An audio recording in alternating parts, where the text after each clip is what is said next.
Well, it's been over a year now since two natural gas explosions struck South Jackson, killing one woman, leaving neighborhoods in fear.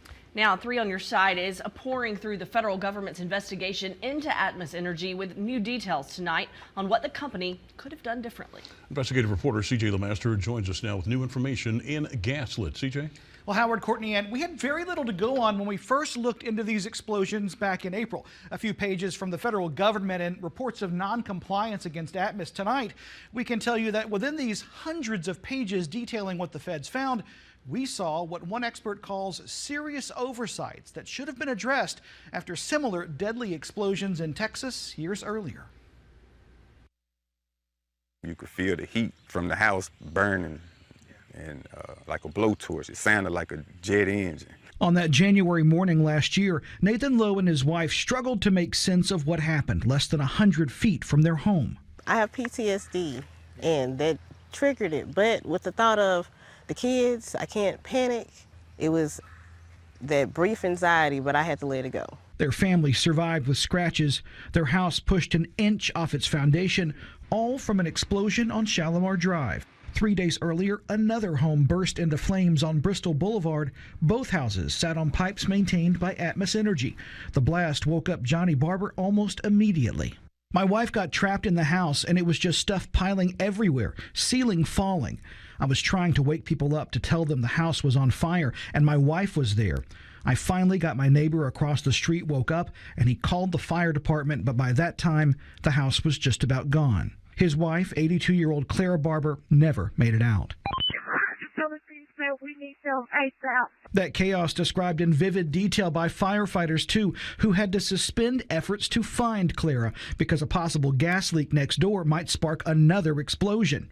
Be advised that we cannot turn the gas off because the meter itself was on fire. Those interviews, just a handful of hundreds of pages of reports and data about leaks and complaints uncovered by the National Transportation Safety Board. While the agency has yet to determine whether Atmos was at fault, and Atmos maintains it followed state and federal regulations, the NTSB's findings reveal never-before-reported details of these explosions and the leaks that preceded them. There are just some unmistakable comparisons to another fatal Atmos failure that happened in Dallas that the NTSB also investigated. We took the federal agency's findings to the country's foremost watchdog group for pipeline safety. We see what appears to be an under-maintained system with a lot of leaks. And then we also see residents reporting leaks that Atmos or their contractors go out to investigate in wet soil conditions. That was a big part of the investigation in the Dallas tragedy. That tragedy occurred in 2018 when natural gas ignited and blew up part of a home in the Texas city, killing 12-year-old Michelita Rogers.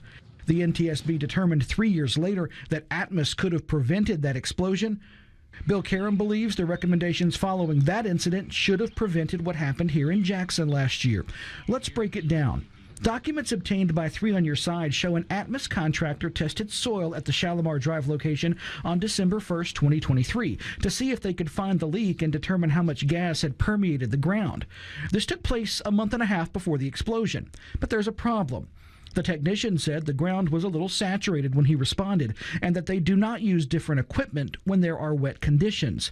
He said rain makes the survey difficult because the equipment cannot get good reads measuring gas migration through the soil. Seeing them still not adjust their procedures for wet soil conditions when they know they can't get a good reading on leaks in those conditions was really hard to read.